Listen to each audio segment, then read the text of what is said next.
Good morning. Oh, what's up with my screen? Good morning, everybody. Welcome to Coffee and Craps. My screen is jacked. We're having one of those mornings. Here we go. All right, I gotta put this quote out though. Texas Dicer, I love this joke. This is fan. There's like a small percentage of folks understand the joke. That is some funny shit right there. That's great.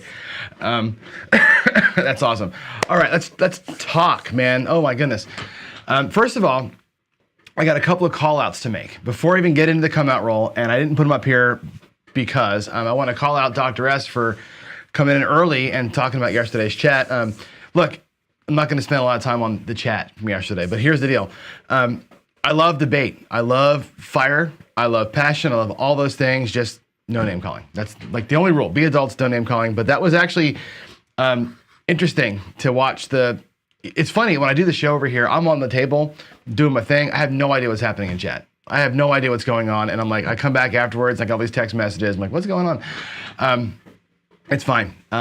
Just thanks for coming in and saying that. And I've reached out to both parties yesterday independently and just kind of talked through it. So it is what it is. I want to call out Jeff, specifically Jeff Mid-Atlantic Craps, for two reasons. One is, Jeff, so here's for you all to know this. Behind the scenes, we're all really good friends, right? All of us talk. I talk to everybody on the phone when I get a chance to. Jeff and I think, are pretty good friends. Jeff was in chat last night. So on the Pro Craps channel, if you didn't see it, we had the big battle royale. I'll talk about that in a minute. And DGen was dealing and had internet problems because there's a big storm coming through Philly and it was popping in and out. And Jeff's like, hey, I'll jump in. So Jeff basically shadow dealt with Chris the bets on his table, ready to kind of hop in. And as soon as we determined that Chris's internet connection was crap and we couldn't do it, Chris tapped out, Jeff tapped in. The bets were already set on the table because he was betting along with, and we just picked it right up and where it came out. It was absolutely amazing. What a great human being Jeff is for jumping in and doing that. You all should, in the chat right now, I know all of you were probably there last night, but again, thank Jeff for that, because my job last night was to be the show host. Like, I'm running all the screens, I'm getting all the stuff working, and I couldn't have dealt that and done all the things I was doing.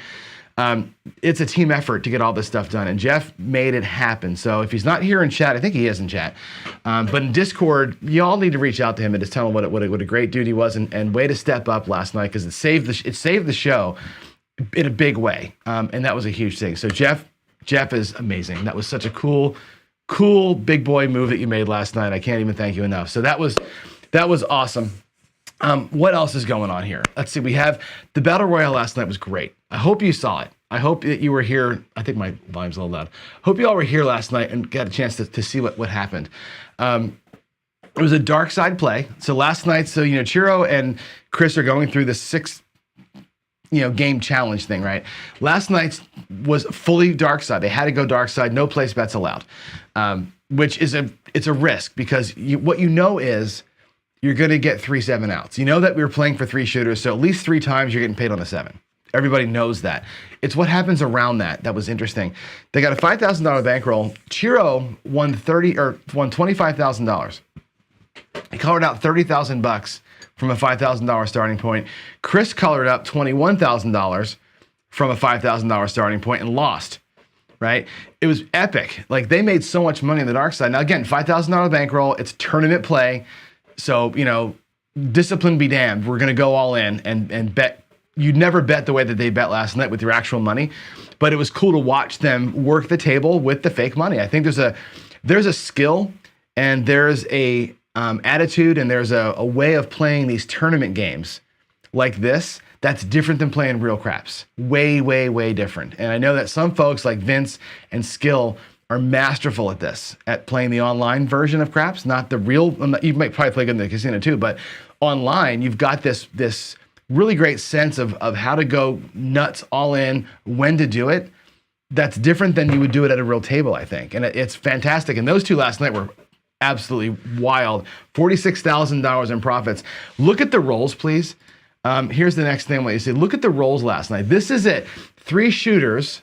That's the rolls. Going from right to left. A 2, come out 2, a 7, a 3, right? 2 more come out 7s, and then we went 0.7 out 3 times in a row. And we did it between 2 dealers. So it wasn't like Chris sucked.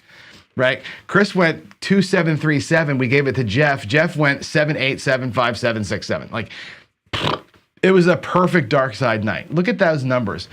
And even on the come out sevens, which normally kills the dark side, they were both laying the back wall for different amounts. It was absolutely insane. So hats off to both of them for A, taking this thing seriously, going at it really hard, making it a lot of fun. It was really cool. There was a ton of donations made last night during the show. I don't have the total. YouTube has not yet given me the total for last night's thing. I can't tell what the video, quote unquote, made or earned last night. There's no totals there. So my suspicion is that we raised about $300 for Craps for the Cure last night. At least 300, maybe a little bit more than that. So y'all are amazing and awesome, and I appreciate every bit of it. That Craps for the Cure is going to be. We're doing yeoman's work here. It was great. That was about the coldest table on the planet last night. Victor, you're chomping at the bit, dude. I'm gonna tear you down here in a minute, pal. I love you to death, but I'm about to tear you down. I do not believe in lost limits, and you know that. And we're going to talk about lost limits here in a minute. I have a very specific reason why I don't believe in them. All right, so I'm going to put this up on screen because I always do. I got to find a better place in the show for this, for when I talk about Crapsy, but know that Crapsy is a thing. If I roll today, and I may not, we'll see how time goes. I always use the same Crapsy code. It's M4F4Z2. I wish there was a better number for that, but that's the Crapsy code if I go out there. So I'll put the screen up again before I go to the table. If you want to play along with my rolls, do it. I set Crapsy up as a bubble craps level. It's $1 minimum bet, $100 minimum buy-in. And again, I'm very specific as to why I do that. I don't want you guys to compete with one another in Crapsy. To me, my morning show, I said this yesterday, my morning show is basically live win craps. I'm just rolling, right? You can test your strategy, the same strategy every day, all the time. That's what it's for. It's not to see if you can hammer somebody else's bankroll. It's about to see if your shit works every day against my rolls. That's the point. Do it at the small level, or you can, I'll approve whatever buying you want. Just, it gives you $100. If you want to 1,000, just put the change order in and I'll approve the $1,000. I really don't care. Play along, have fun.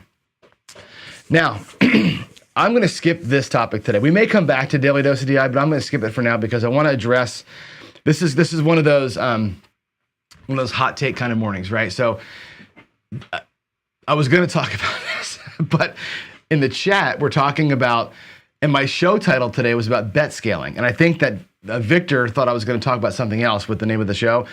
And I will get to bet scaling the way I wanted to talk about it today. The bet scaling I want to talk about is understanding how to set your bets and how to build a strategy based on scale. I think a lot of folks get confused by how to make bets and how to scale strategies out. So that's what I want to talk about, was basic math. But we'll come back to the top 10 here in a minute.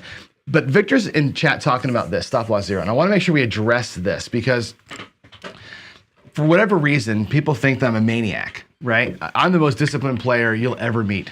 And people who play with me know how disciplined I am. I'm the wizard of discipline out there. Like you know me, I had, where are they at? For Victor who doesn't know this, I know Victor's got his rack meta system. I spent thousands developing these lammers to help me organize my rack. My rack is organized to the point of being, you might want to commit me for how organized my rack is, right? The way that I play it. And I feel like there's two ways to organize your rack. And Victor has one way and I have one way. And I think they're both legitimate. One is by dollar amount, right? Organize your rack into, like, if you buy them for $1,000, you put lammers like these, or you put dollar chips or quarters. Quarters work great because they separate visually. Separate your rack into 100, 100, 100, 100, right? What Victor does is he puts another, like, bigger chip or something more obvious in the middle of that. That's the halfway point. So he buys them for $1,000. He's got 100, 100, 100, 100, a big one that marks 500, and then his next 500. He plays until he hits that white chip. That's his loss limit, right? So organizing your rack by dollar amount's fine. I organize my rack oftentimes by strategy cost. So for example, if I'm playing the skill 66, if I'm predisposed to play the skill 66, I know I need $67 per shooter. I'll take 10 lammers, right, or 10 white chips, and I'll split my rack into $67 chunks, okay? And I'll make 10 chunks of $67, each one representing enough money to play that for one shooter. And that's how, when people say, and again, it's arbitrary, right? It's arbitrary, 10 shooters, 15 shooters, 5 shooters, whatever your number is, doesn't matter. Whatever that number of shooters is, I think David always talks about taking enough for 10 shooters, and I saw it in chatter too. Take enough out or bring enough to play for 10 shooters. It's an arbitrary number. It can be 5 shooters if you want. It could be 20 shooters if you want. Here's some basic math for you, okay? If you're gonna play $50 per shooter, you need $500 to play 10 shooters. If your stop loss is half, if your stop loss is $250, you're only playing 5 shooters. So for you to say, I'm gonna bring enough money for 10 shooters, but I'm only ever gonna play 5, then you're lying to yourself. Victor, love you, but you're lying to yourself. You're playing for 5 shooters, not 10. Bringing enough money for 10 shooters and using only 5 of them, you're lying to yourself. It's bullshit. That's not a way to play, right? Stop loss 0 means if I'm only willing to lose 250, only bring 250 in your rack. And there's a mental reason for that, right? When you get down to the end, you're more focused. If you've got half your money in there, you feel like, I'll just leave it I get the half. Your brain turns off, right? You got to play the mental game too, but be honest with yourself. If you're going to only lose 250 and you're only going to bet 50 per shooter, you're playing for 5 shooters, and you got to know that going in and be open to say that going in. I'm only playing 5 shooters. Otherwise, the 10 shooter thing is BS. And I mean that in the most nice possible way. Victor, I love you. I love you to death, but that's wrong think. It's bad math to say I'm bringing money for 10, but I'm only gonna play 5. That's ridiculous, okay? Either play the 10 or play something else, or play the 5 differently. That's how you gotta do that. Anyway, organize your rack either by amount or separate, like I said, by how much you're gonna play on a given shooter. For me, Skill 66, it's $67 10 times. And I'm gonna play it all 10 times, right? The point of that strategy is to give 10 people the opportunity to go off on a big roll, right? If I limit that to 5, I've limited myself. But regardless, I'm gonna play all 10 shooters. That's why I say stop loss 0. So if I'm only willing to lose 250, then I gotta have $25 strategies, not $67 strategies. And that's the thing you gotta remember. Now, the 3 reasons you leave a table, and this is the stop loss conversation. You leave when you're at goal, right? You win your 20%, whatever your goal happens to be. My goal, generally speaking, is 20%. You leave when you hit your goal. That's one reason to leave a table. The second reason to leave a table is when you're at your stop loss. And for me, that's 0. I run the whole thing out. If I lose my 250 or my 300 or my 500 or my 1,000, whatever it is, that's when I walk. Either I win, or what I brought to put at risk to win that money goes away. Those are the 2 conditions where I leave. The number 3 reason to leave is when you're just done. Sometimes, and I get it, you're going and you're almost at your stop loss, or for whatever reason, the table ain't fun. It's just not going your way. And you're just you're not enjoying the session, and you think it's not going to be fruitful. Pack up and go. I get that. That's a reason to leave before your stop loss 0. If you just ain't digging it, get out. I get it. That's totally fine. But that's not a bankroll decision. That's a you personal. That's you sweating. That's your heart racing. That's your wife tapping you on the shoulder. That's somebody, shit their pants next to you and you got to leave. There's other reasons to leave besides that, but the only 2 bankroll decisions you leave are the only 2. You got your goal or you lost it all getting there. And again, lost it all sounds like a degenerate move, but again, you buy in with a purpose. You buy in with 10 times your spread to give it 10 shots. You don't buy 10 times your spread to give it 5 shots. That's sad to me. And I think that's bad. Now, Vince is saying lost limit cold table. Sure. If the table's going cold and you don't think it's going to work, you can leave. You can be, I'm done. But that's not a bankroll decision, Vince. That's a I don't believe it's working for me decision. And I think to me, that mentality, that's a brain decision. It's not a bankroll decision. And I think what we're talking about here is a bankroll decision, right? The bankroll decision has to be 0 or hero, what you buy. I think that's, and I am, again, the most conservative, the most disciplined player you'll ever play with. If you ever play with me, anybody, you know what I'm talking about. That said, my buy-in is my bankroll is my power. That's why I bought in for a reason with that money, and there it is, and that's it. So yeah, Victor, money management and discipline is what I'm talking about. That's what I'm talking about. And I think you're not hearing me when I say this. And I think a lot of people misunderstand what I say. Money management is exactly that. I have brought $1,000. I'm going to spend $100 10 times. That's it. That money's at risk. And I bring the grand for the purpose of putting it at risk. If I'm only willing to risk 500 of it, then I'm only going to play 500. And you got to be honest about that. And I think anything else to me is I want to use the word folly. It is. You're fooling yourself if you are only going to have a stop loss of half of what you bought in for. I think it's crazy. So anyway, that is me. That's my thing, and that's the reason why I'm a stop loss zero guy. It's not about degeneracy. It's about using the 10 bullets in my gun. I'm bringing 10 shots. Does that make sense? I'm bringing 10 shots.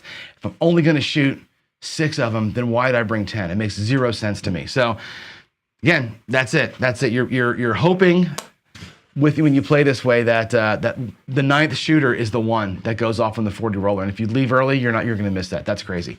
And I hear you here, Dusted One, right? The strategy should work. You should be able to, and again, you're right about this too. You should have a way to bounce, right? A way to adjust. And again, I don't play that way in the mornings here. I don't adjust ever in the morning shows. I just play the way, and I played through the whole bankroll. And I show you all the time how we're going to win or lose in that bankroll. But you ought to be able to definitely jump around for sure. So, all right, I think that's it. I'm going to basically look back here. So John Patrick does agree with me. Skill. And here's what John Patrick does. And watch his videos again, because he says this all the time. He says exactly what I just said. Buy in for what you're going to play with, right? If your stop loss is half of your money, let's just say you go to the casino with $1,000 and your stop loss is half, you keep 500 in your pocket, you buy into that table, that session bankroll is 500. That 500 is what's fully at risk. Now you're right. My session, my visit money might be 1,000. 500 never gets bought in with. I buy in with the 500. That gets used to play.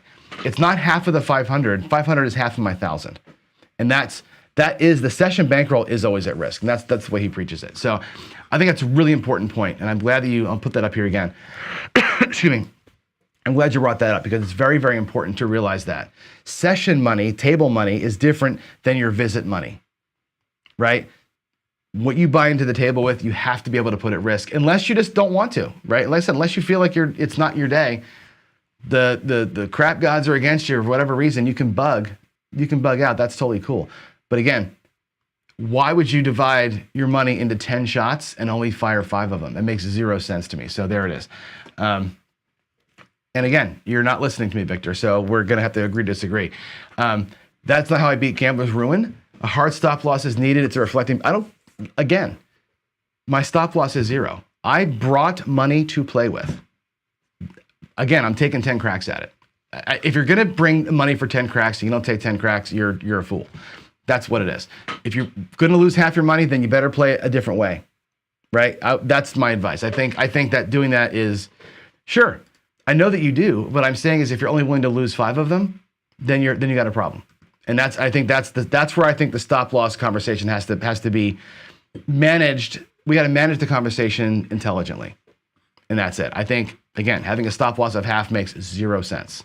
It makes 0 sense to me. I'm not going to walk away with shots still to be fired, right? Unless I just don't want to play anymore, which is the whole thing. So there you go. Well, see here, I prefer to attack a cold table, and that's the difference, right? I'll switch and attack it. But regardless, if I'm just going to play the skill 66 10 times, I'm bringing 670. Actually, I'm bringing 750 because I got to shoot the dice a couple times to have a pass line bet.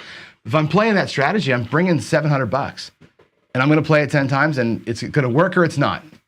And I think you I don't know, man. That's how I look at it. I think that's an important thing. Now, let's wind this back and look at the other piece of this, right? The dollar amount way of playing is different because I'm talking about strategy costs. I'm talking about you're going to play this way 10 times, and you can really scope that out, right? You can say, for example, the come ladder takes 7 units, right? The skill 66 takes $66. 160 across takes 1060. Those are obvious 10 shot ways, but look at the way Dr. S plays, okay? And Vince, I'll use you because you guys, I'm looking at you. The last. I'm putting this up here just so we can show your name. The way that you play with this perpetual pressing, it's kind of a martingale, right? Or the permanent press that we did. You can't have your bankroll divide up into 10 pieces in that kind of a strategy because you're always pressing, right? Every time you go out, you're at, whatever, you're at 220, then you're at 330, then you're at 440, and then you lose that, you go back out for 440 again, right? So you can't really have 10 shots at it, if that makes sense. That's a strategy play where you need 5K, and 5K funds a certain number of losses, but you don't know where the losses are gonna come. So in that case, you can't divide by 10. You're gonna have the 5K, and again, you're willing to put the 5K at risk because you might be martingaling or laddering down to the very, very end of that thing and working it back up again. In that case, your whole bankroll has to be the hammer. You're playing with a bazooka there. It's a one-shot deal. Your bankroll is the one shot you got.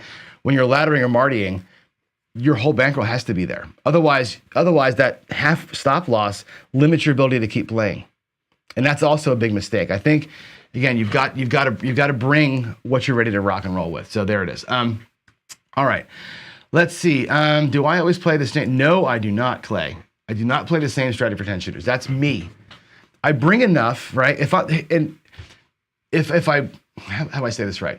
There are times where I do, right? I'll bring, let's say, and I use the 66 as an example because it's so easy to do the math on that one. I'll bring 660 and I'll have 10 shots of 660 sitting here. And I'll play that on all the people, right? Except for people that I know, like me or Ian or somebody else who I know how they shoot. I may go different strategy for them. So I technically have enough for 10 people, but I've got other bankrolls sitting here as kind of a side bankroll that I use when I play. And I'll do 660 in the rack, or 670 in the rack rather, plus 320 for me, plus 160 for my friend. And I'll play those two differently than the rest of the table. So I'm like I said, I'm a kind of a maniac in the rack, how I keep things up. But yeah, I set it up in certain ways. Now the 66, if it's not going well, the table does turn cold. I'll use the 66 on a different way of playing, but I'll keep it limited to that number. I may switch sides, but I'll come back to it. So there it is. Hope that helps. Let's see. Anthony says, I think playing with stop loss can work if you're playing for a paycheck, which is a different strategy. Otherwise, I agree with stop loss 0. I'm not sure I understand that. Playing for a paycheck. The stop loss, I don't know. If you're playing for a paycheck, let me try and unwind my thought here. So what I'm doing in the morning is this. And the daily paycheck, I'm playing with enormous bankrolls, by the way. I'm playing with $5,000 or $10,000 on this show because I know how hard it is to win, right? And I'm trying to demonstrate a couple of things. One is it's impossible to win every single day. You can see no matter what strategy I run here, one of the 4 days we're probably going to lose money on it. It's just so hard to win. Even with $5,000 looking to win 500, it's hard to win a consistent 10%. I'm using the big money because I want to show that even 10% of $5,500 is hard to do. I've challenged you all before. Go to the casino with $100 and win 5. Do that 30 days in a row. If you can do that, then you can take 10,000 and win 500. So yeah, if you're playing for a paycheck, I agree. What you're saying here, I think is I'll try and rephrase this. What you're saying is you put the whole thing at risk to win your $500. I get that. That's kind of what I'm doing. It's kind of what I'm proposing that we do here. If you're going there for a good time or to win a lot of money tonight, like if your goal is to go to the casino and win a ton of money, you got to play your 10 shooters. Does that make sense? I think you got that backwards. I think if I'm looking to win a lot of money, if I'm looking to go catch the hot roll and cash out for $1,200, I need all 10 shooters. I need one of them to go off. That's why you do that. If I'm doing the daily paycheck thing, I got a huge bankroll. I'm using the whole thing, right, to win a little tiny amount, and that's my out. There's a different mindset in how you use your tools to win a tiny amount of a big amount every day, or wait, and hammer the big roll, which is what the 10 shooters in the rack thing is for. So there's that. I hope that answers everything. I hope I didn't piss anybody off, but that's the way that I view this thing. That's the way I view it. I think stop loss has to be 0 for either way of playing. I really believe that. I think you're going to use your 10 shots to find the good guy. You're going to use your entire bankroll to get that 10%. and bug out of there, and there it is. Yes, I do, Dan. I absolutely get out of that. Now, I'm going to say yes in air quotes to you. Always. Like I said last night, you win, or yesterday. I like to now, my new mental thing is win my last bet. Hot shooter, I'm done. Unless, and here's the big unless I'm playing with Brian, who I see here in the room. If I'm playing with friends and I'm there for a good old time, I'm not there for my daily paycheck, then after the hot shooter, I lock everything up. I got my initial bankroll, the profit that I'm willing to leave with, locked, and then I'll short stack and I'll play for a while on a short stack, different strategies. I'll have some fun. That money, again, is completely throwaway money at that point. But yeah, I will leave after a hot shooter unless I'm with friends and we're there to kind of do a thing, just party and have fun. I'll burn a couple hours with tiny money and I'll bet table minimum and just have some fun and work the short stack for a while. But yeah, I definitely look to leave if I get there. I'll give you an example, a really good example, because the other day, where's that quote? I want to put it back up there again. Victor, I love you too. You know that. I'll put Dr. Dan's quote up. The other day when I went to visit Zach, I flew in like midnight on Friday. Saturday, got up at like 8 in the morning and drove 5 hours to see Zach. On the way down, I stopped at a casino that I like. I like this casino that's on the way. They got super hard service tables. This is the fun place to play.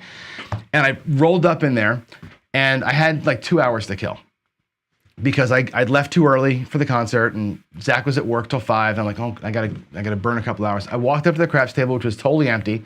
There was one guy there. He had just 7 down. I walked in, bought in for 500, took the dice. And here's me. I shoot from the don't, right?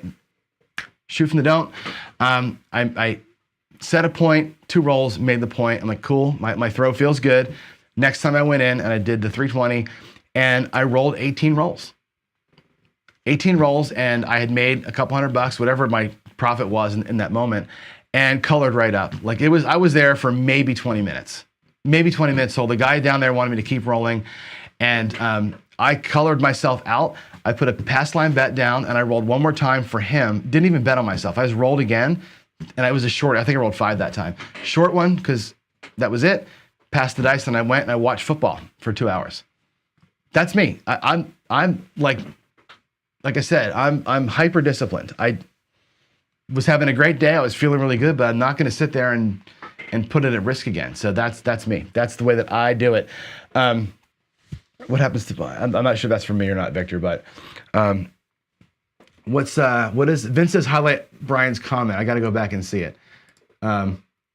There, having stop loss money takes up space. Leave room to rack the black. Brian, I am stealing that comment. Hold on a second. I got to go. That is a great comment, Vince.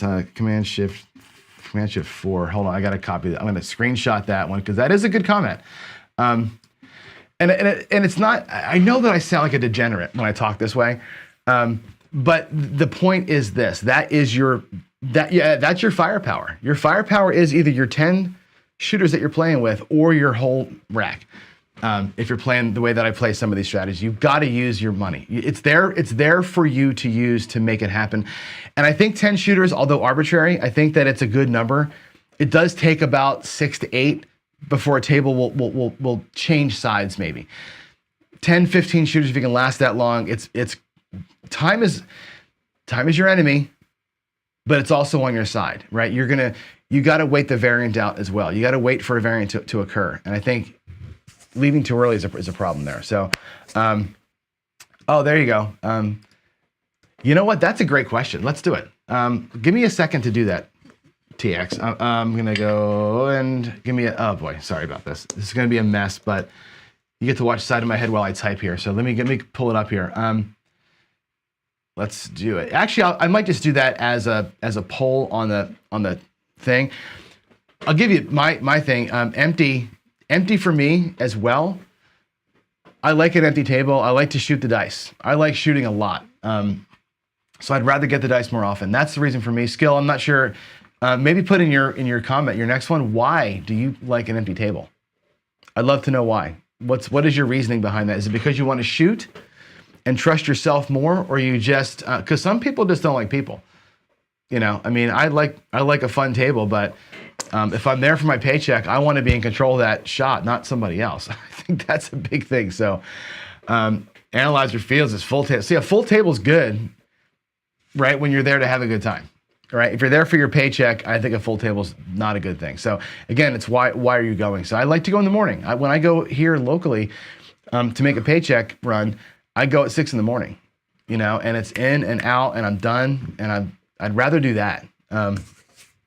Old Bay. I like recognition. So a full table for me. There you go. And Skill does like to shoot more. That's really cool. That's awesome.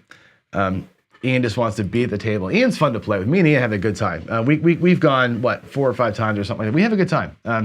It's good to go with a friend. It really is. It's when you're going, and I know that Clay and Jeff play together a lot. I play with Brian a lot.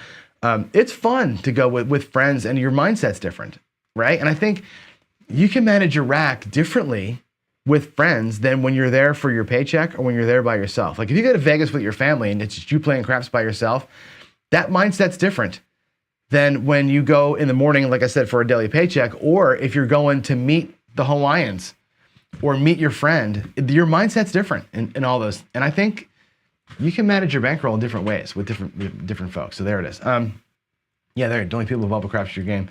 That's perfect.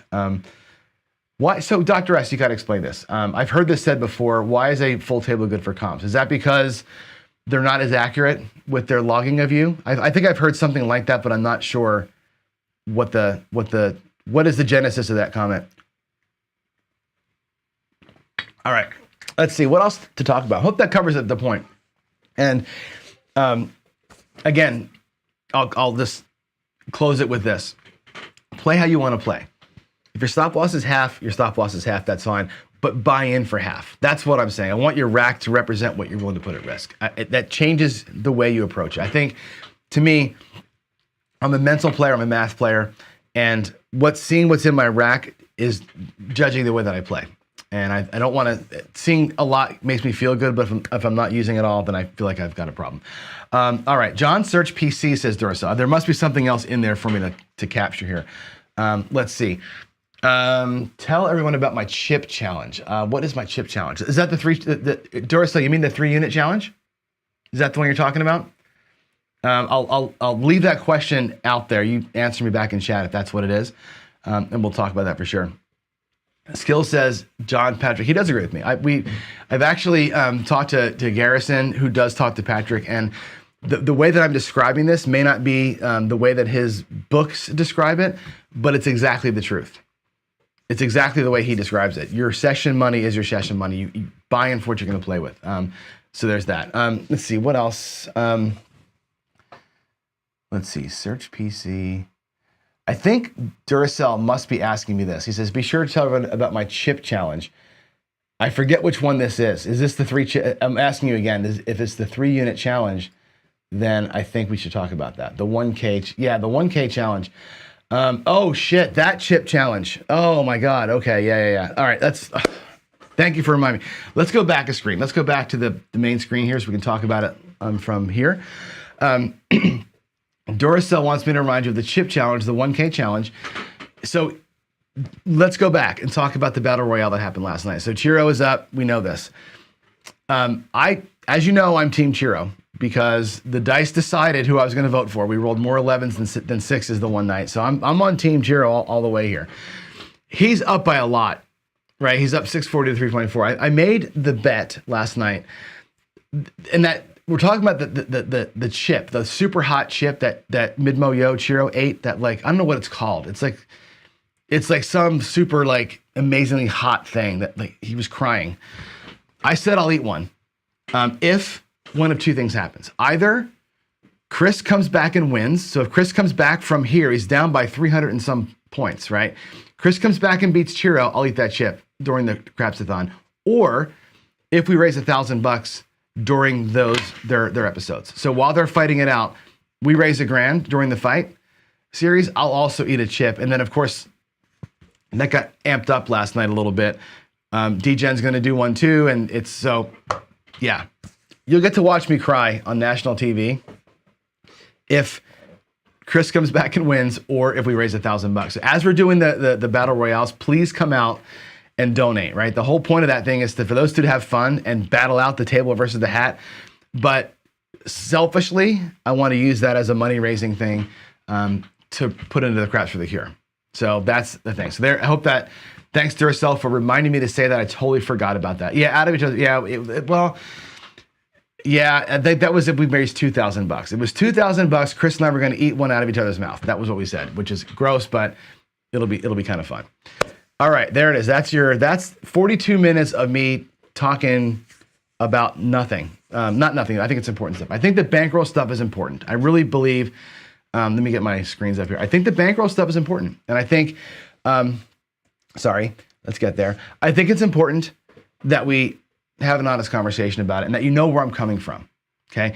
I think also to be explained here, and I think Skill might have said this earlier in the day, when I'm playing here in the morning session, and I'll say this again when I get out there and roll, I'm never gonna switch strategies unless I'm talking about or teaching on how do you recognize a trend and move into a new trend. And I said this yesterday, and it's important. I'm playing out here on my table in the morning for you, the same strategy the whole way through.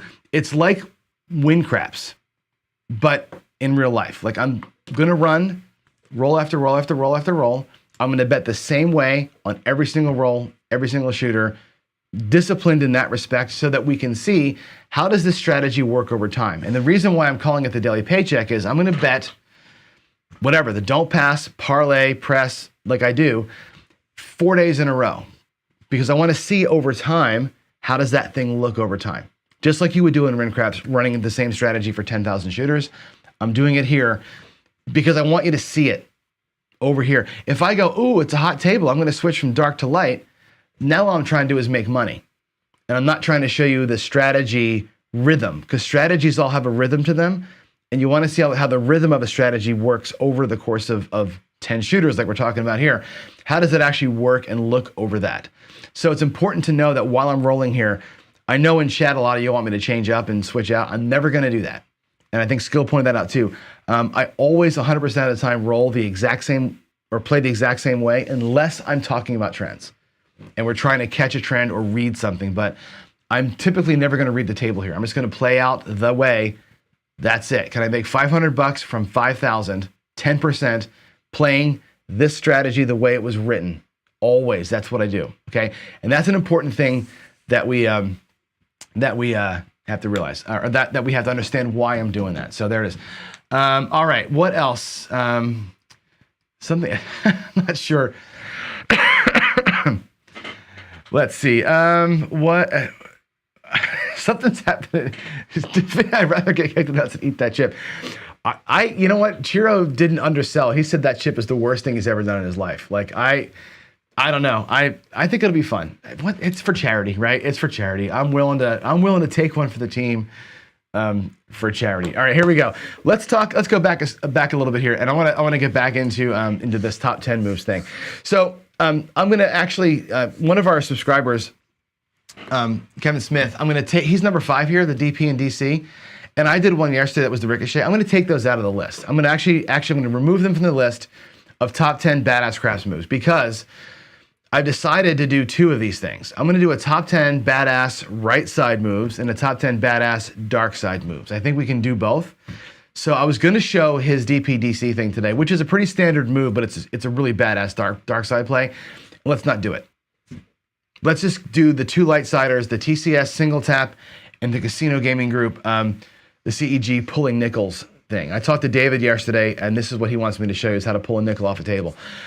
So I think the Texas Crap Shooter single tap is a good one to look at, and I think that the CEG, like how fast can you get to 500, is an important one to look at too. So I'm gonna go back here and demonstrate, excuse me, let's go back and look at a couple of these badass moves and see if any of them resonate with you as far as one that you would actually wanna vote for. And again, we're gonna have a big vote coming up.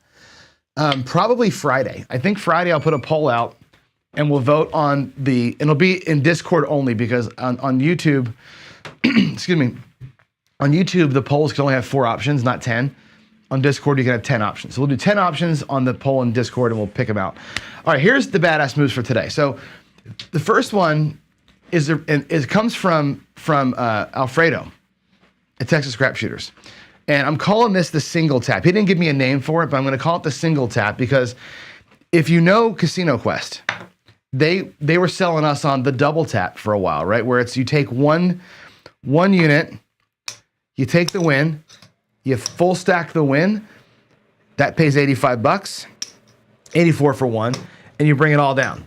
And now you have $84 to go across with or inside with, right? So you basically get your money back, have a slamming profit, and you can go out here with whatever you want to do.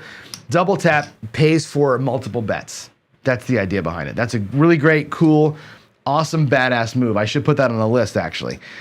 Alfredo from Texas Crap Shooters does a double or a single tap, okay? And here's the single tap, right? And I'll spread these chips out. It's a $20 9, okay, and a $20 5. It doesn't matter if you have them both out there, okay? But let's take a look at what we can do. We'll put the $20 and the $20 out there. Now, what does that pay? What does it pay? Survey says $28, right? It pays 20, and I'll actually pay it like this. We'll do 25. I'll pay it in reds. 25, 27, $28, okay? And what Alfredo wants you to do is drop $2 out of your rack. Drop $2 out of your rack to make that feel like 30. Bring these down, go out there for $30, okay? So it's gonna cost you $2 essentially, oh my God, to get out there for $30. That's the single tap, okay? 4 units out there, do your little power press to get where you gotta be. Here's your $40 back in your rack. That's your initial output. You're out here for 15 each for $2. It costs you $2 to make that exchange, okay? That's really cool. I think it's kind of a badass move. These bets are regressed, but it's not like you went from 25 to 10. It's not this enormous regression.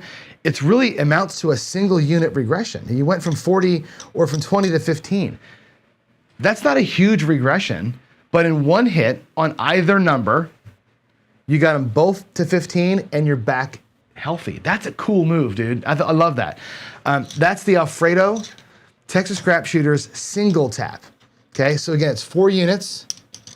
Make up the difference, go down to 1. Does that make sense to everybody? That's a really cool one. I think you can do it on the 6 and 8. He was showing me this too. He put this out there. I think the 6 and 8 was $30 each. If I'm not mistaken, I should probably look at the email. $30 each. And the same thing can happen here, okay? You're gonna get paid $36. I'm gonna pay it like this. I'm gonna pay it 25, and we're gonna pay with pennies, right? One hit on either of these pays $35. Pull this down. Your next bet out is gonna be 15. There's $5. 15, 18, and you're gonna drop $1 from your rack. So for $1, they're both at $18. So you go from 30-30 on the 6 and 8, one hit, a single tap, money's back in your rack for both bets. You dropped $1. So you're into $18.6, $18.8, both for $1. $1. Badass move. That's a badass regression. I like that, right? You can play the sisters. So imagine having it like this. Let's put it back out there where you've got a $30 6, $30 8, $20 5, $20 9, and consider the sisters as independent things. So if a 5 or a 9 rolls for $2, you have your money back and you're down to $15 bets. If the 6 or 8 rolls for $1, they're both down at $18 level. So one or the other of each sister hits, you're into that part of the hand for $1 or for $1 here or $2 here. That's cool. Badass way to play. I love that. That's a really good and very interesting regression. I think it's a thing that we don't think about because we're always going, oh, cool, 6 and 8 hit. Let's take that $35 and press it up real quick. And you know, big red comes. So that's a good one from Alfredo. I think that deserves to be in the list of things we're going to vote on as far as what you think the top 5 or 10 badass craps moves are. Now, the other one that we want to talk about is how do you get to collect a nickel How fast can you get there? Now, you can get there from $5. Okay, it takes too long to get there.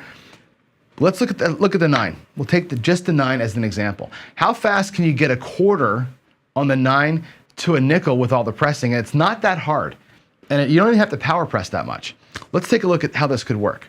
Okay, and here we're hit 0. So I'm gonna move this over here, and we're gonna put lammers over here to count as we go. Okay, so on hit number 1, you're gonna get paid $35. You get paid $35. I'm gonna put the money here so you can see. So after hit number 1, your bet would look like this. If you pressed up that 35, your bet would look like 50, $60. Okay, you do a full press. Now, if you want to power press, you can, but we're gonna leave it where it is, $60. 60 pays 84. I'm gonna cheat and do 85. We'll drop a buck. 85 for 1, okay? So after hit number 2, if you pressed all that up, you'd have your $85 plus the 60 you already had. If we make this look like a black chip, I'll color it for us. We'll be at 100, 25, 35, $145. Okay, now you could just take the 20 back to your rack, and now you're into the hand for $5. Let's do that. We'll be at 125. You got $20 back in your rack. So after one hit, after the second hit, you're into the 9 for a net of $5. You start with a quarter, you got $20 in your rack. You're net $5. Yeah? This pays 175. After the third hit, your 175 plus your 125 that you had there together makes $300. In 3 hits, you're at 300. On your 4th hit of the 9, not even power pressing, that pays 420. $420. If you regress back down or whatever you want to do, you're at a nickel. That brings you back essentially a purple chip. Okay, 1, 2, 3. That 4th hit brings you the purple chip. You could just bring back 220 and make your next bet look like a nickel, and now you're collecting $700 every time. So 4 hits on the 9 from a quarter. Your 4th hit, you're bringing back 240, and you're out there for a purple chip, which is kind of cool. So how many times have you seen the 9 hit 4 times, or the 5 hit 4 times, or the 6 hit 4 times? If you're getting 4 hits on a number, you can be at the purple chip level if you just follow the pattern and keep your bets even. Not that hard to do. So, and again, you're only into it for $5 on that 3rd hit. So, I'm sorry, after the second hit. After the second hit, you're into it for $5. For $5 risk to win that is interesting. If you're going to be, like I said, beating it, looking to get to here, if your goal is to have the big win, right? If you're playing the skill 66 and you get yourself to a quarter, this is what you're looking at. 3 hits to collect your first purple chip. That's cool. That's a badass move. This is a ballsy badass move. There's nothing crazy here. There's no money moving around. There's no drop a dollar and it magically turns into $18. It's just boom, boom, boom, and you can be there collecting black chips or purple chips. That's what David wanted me to show you as a badass move, which is this. And the badass part of this is after hit 2, don't full press. Stay at 1 1/4, which makes the next presses easy, and you're out of that hand. You're in the hand for $5. That's pretty cool. So I'm digging that one too. I like it, and this is a play that I make, by the way. And I want to get you to here. Let me show you something. Let's take this down. Actually, I'm gonna move these back a little bit. Let's move them back because they're kind of in the way. 2, 3, 4. Excuse me. This is the play that you make from 25 to purple once you get to this level. And how do you get to the $25 level? Well, you know me, right? When I do the 320, we'll set it back up, the 320. And how often do I tell you all the time, right? I want to be at 3 hits and I'm out, right? The first hit, I'm gonna put them here just to have, right? We roll a 9. I pay $70. I pull the 4 and 10 down. This is my wedge play, right? We roll it again. We're going to ignore sevens here just because. 9 rolls again, that's great. It's going to be 70 bucks. There's 2 quarters, there's some nickels. And we bring the 5 and 9 down to a quarter. And now one more time. Well, there's, of course, big red. I'll be like Vince. No, it didn't happen. There's the 8s, and the 8 pays 70 bucks. Same thing. We're going to bring those down to 60. And now we're at this, after 3 rolls, we're down at 160. I've got 1, 2, 300, and 10, 320. That's my initial bankroll. I've got 50 bucks in profit. Color that up for you, 50 bucks in profit, and I'm at 160 across. 3 rolls from 320 to 160 and profit. My favorite way to play. I love doing this. Now I'm at 160, which means I'm at this quarter level. From this point forward, we start this progression, right? I'm locked with 50 bucks in profit. I'm happy with that. Remember we talk about like, what are you happy with? I'm happy in this hand with making 50 bucks. My first goal, 3 hits, $50 profit. John's happy with that. Now I have opportunity to do the badass move that David told us about, right? Here we are. If we had started this at a quarter, we'd already be at level 2. We would have had our 2 wins because we hit the 9 twice on our way. But here we go. This is like, now you're set up to get here, and that's the point of it. So I rarely throw 160 out here nakedly out of my rack to just do it. 10 times, like we talked about earlier, I will, generally speaking, start at 320, work my way down to 160, and then do that. Now, you could say that the 320 turning into 160 in 3 rolls is a badass move in and of itself. I kind of think it is. I love that play to get me here relatively safely. I've got reduced risk every time, and here I go. So that's another way. But you got to get to 160 for free before you would take this march.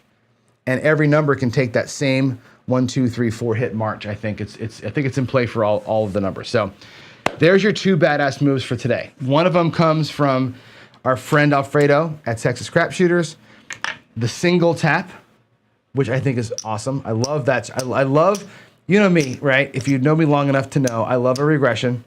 I love a good regression. I love, like, the skill 66 is one of my absolute favorite ways to attack. I love that it's 2 shots and I'm home free. It's 2 shots and I can walk with 50, and it's a great little regression. And I think this one here, the single tap, is also a good regression because it only requires 1 hit, right? 1 hit here and I'm regressed that I'm paid for. 1 hit here, I'm regressed that I'm paid for. I think it's fantastic. I love it. So that's what I got to say. I think those are the 2 today. So if you look at the list on screen, let me go back to the screen here. We look at our list on screen, and what we see is we have the skill 66 as 1. We have the CEG squeeze play as the second one. Ignore the ricochet for now. The $40 5 and 9 press to base. That was the collect the rack 2 blacks from 40 bucks that we showed yesterday. I think that's really cool. There's the Texas Crap Shooter single tap we just showed, and the CEG pulling nickels. Tomorrow I'm going to introduce you to 3 new ones, and then Friday we'll have a vote. On Friday, we're going to vote what are our best out of the top 10 that we like. And then I'll do a full video where I film all of them in great detail. And we'll have kind of a top 5 ways to play the right side. Kind of a video that will be sourced by all of us as we go through this. So there it is. All right. Yeah, 7 is a reroll. Did you guys watch Vince's thing? I was cracking up here. Vince said, ignore the 7. Yeah, I think he rolled 9 of them during that sense. But the reason why I ignore the 7s here, and there's a reason for it when I do this kind of stuff, I think you all should know this. The 7 matters in gameplay, obviously, right? You're gonna lose money. When you're showing a strategy like this, when you're demonstrating how a strategy works, I like to roll the dice because I want the dice to show me which number to pay, not because I'm whatever. The reason being, when we reduced the 4 and 10 from 50 to 25, I roll the dice. If a 4 happens to roll there, the payout is 50, not 100. So it does matter in terms of like how much bankroll you'd recover and whether you had 50 bucks in profit or no profit after the 3 hits. It does matter which ones hit. So I like to let the dice show you which pattern to follow there. But again, the 7 is immaterial when I'm demonstrating at that level. So there it is. But yeah, that's a trick I got from Vince. Vince showed us how to ignore the 7s, and it's okay. It's all good. All right, I think I gotta go. It's actually 9 o'clock. I didn't get a chance to roll anything live today, which is unfortunate, but I hope that the conversation about bankroll management was valuable, even if I was a little angry.